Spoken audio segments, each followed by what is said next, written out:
అలానే 2 మంత్స్ గడిచిపోయాయి. ఒకరోజు వచ్చి ఇంక నిన్ను ఏమి అనను, నాదే తప్పు, బాగా చూసుకుంటాను అని కాళ్ళ వేళ్ళ పడుతుంటే సర్లే తప్పైపోయింది అంటున్నాడు కదా, మారుతాడులే అని తనతో ఇంటికి వెళ్ళాను. ఆ ఇంటికి వెళ్ళడానికి ఇంకొక మెయిన్ రీజన్ కూడా ఉందిలేండి. నాకు ఆల్రెడీ ఒకసారి పెళ్ళయి మళ్ళీ విడిపోయాం కదా, మళ్ళీ ఇప్పుడు కూడా ఇలానే అయితే అందరూ నా గురించి తప్పుగా మాట్లాడుకుంటారేమో, మా ఇంట్లో వాళ్ళకి విలువ ఉండదు, వాళ్ళేమనుకుంటారో వీళ్ళేమనుకుంటారో అని ఇతనితో ఇంటికి వచ్చేసాను. వచ్చాకైనా మంచిగా చూసుకున్నాడా అంటే అది లేదు. ఈ గొడవలు తగలయ్యా ఎప్పుడు గొడవలే, గొడవ పెట్టుకోవడం, తాగడం, ఫ్రెండ్స్తో తిరగడం, ఇంతే. ఇంకా పెళ్ళయి ఇన్ని ఇయర్స్ అవుతున్న పిల్లల గురించి బాధే లేదు. నేనేమో ఇతను బాగుండాలని, పిల్లలు పుట్టాలని పూజల మీద పూజలు చేస్తున్నా, తిరగని హాస్పిటల్ అంటూ లేదు. మళ్ళీ అయితే దేవుడు మమ్మల్ని కనుకరించాడు.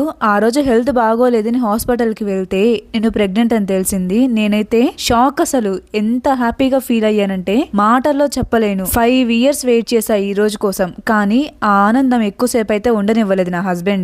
నేను ప్రెగ్నెంట్ అని తెలియంగానే ఇది నా బేబీ కాదు అనేసాడు. ఆ మాట వినంగానే నాకైతే బుర్ర పని చేయలేదు. ఇదేంటి ఈయన ఇలా మాట్లాడుతున్నాడు, ఈయనకి తెలుసు కదా పిల్లల కోసం నేను ఎంత బాధపడ్డానో, అయినా ఇలా మాట్లాడుతున్నాడు ఏంటి అని. ఈ 5 years లో గుళ్ళకి, హాస్పిటల్స్ కి తిరిగి విసుకొచ్చేసి ఇంకా నాకు ఈ జన్మకి పిల్లలు పుట్టే అదృష్టం లేదులే అని అన్ని విధాలుగా హోప్స్ వదిలేసుకున్నాను. అలాంటి టైంలో ఈ ప్రెగ్నెన్సీ వచ్చాక ఎంత హ్యాపీగా ఫీల్ అవ్వాలి. అలాంటిది ఇతను ఆల్రెడీ అనుమానప పక్షి అని తెలుసు, మరి ఈ టైప్ లో బిహేవ్ చేస్తారని అనుకోలేదు. మళ్ళీ ఆ రోజు నుంచి గొడవలు స్టార్ట్ అయ్యాయి. ఇంకా నా జన్మకి ఈ గొడవలు ఉండేవేళ అని వదిలేసుకున్నాను. 4th month లో చెకప్ కి వెళ్తే బేబీ గ్రోత్ అంతా బాగుందని చెప్పారు. చాలా హ్యాపీ.